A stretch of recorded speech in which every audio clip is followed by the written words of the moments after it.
Hi guys, how are you? I'm very glad to be here. I'm very glad to be your teacher. Um, let me introduce myself first. My name is Helaman Cueto. I'm from Argentina. I'm from Salta, more specifically. Salta is city in the north part of the country. And I will be your teacher. I'm very glad to be here. How I said, I'm a little nervous, but okay. Um, the first the first thing that I would like to do is to teach you what are the process in your mind, or what are the process involving when we are learning a new language. Okay, so the first process I would like to talk is the affective filter hypothesis or process. Who made this hypothesis? Someone who is called Krashin. He created a theory which is called the second language acquisition theory. Into this theory, he had some hypotheses about how we can learn a second language. And one of these hypotheses is the affective filter hypothesis.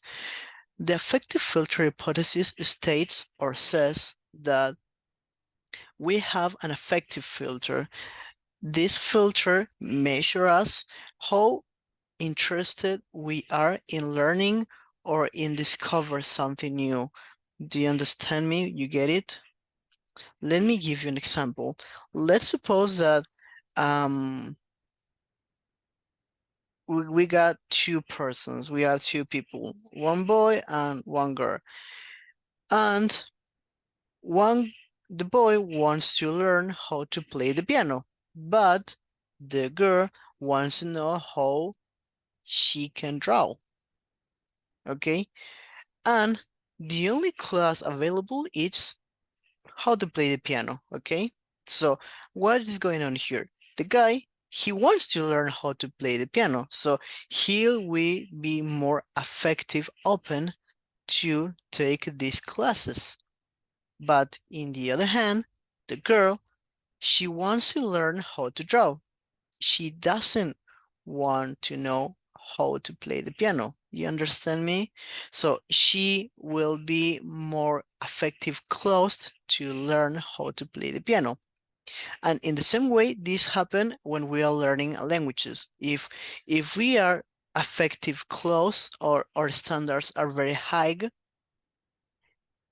will be probably that we cannot learn or we cannot acquire the language.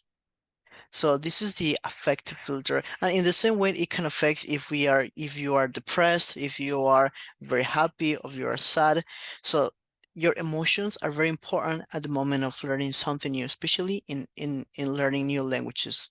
Now, in the other hand, the second theory or the second hypothesis I would like to talk to is the input hypothesis. And this is probably one of the most important hypotheses into this theory. This hypothesis states that when we have a competence level on the language we want to learn. You understand me? We can learn some basic things of the language, basic words, for example, how to say hello, how to say goodbye, how to ask how old are you, and these kind of things. Um, Obviously, there will be a lot of people that can understand much or less of the language, but everybody has a competence level, has a level. It might be basic, intermediate, or advanced, whatever. But what happened here?